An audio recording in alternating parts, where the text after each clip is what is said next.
Hello বন্ধুরা, আজকে তোমাদের সাথে অনেক কষ্টে এই ভিডিওটা শেয়ার করছি। অ্যাকচুয়ালি আমার ফোনটা একটু প্রবলেম করছে। আমার ফোনটা খারাপই হয়ে গেছে বলতে পারো।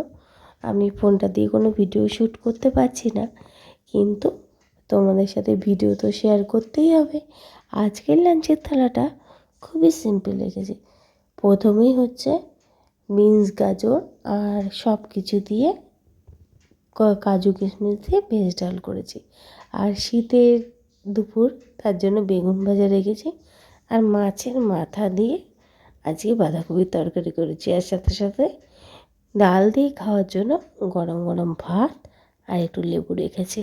কেমন লাগলো আজকের লাঞ্চের থালাটা তোমরা অবশ্যই কমেন্টে জানিও। যদি ভালো লাগে আবার তোমাদের সাথে দেখা হচ্ছে নেক্সট ভিডিওতে। হয়তো আমার একটু দেরি হয়ে গেছে, তার জন্য টাটা।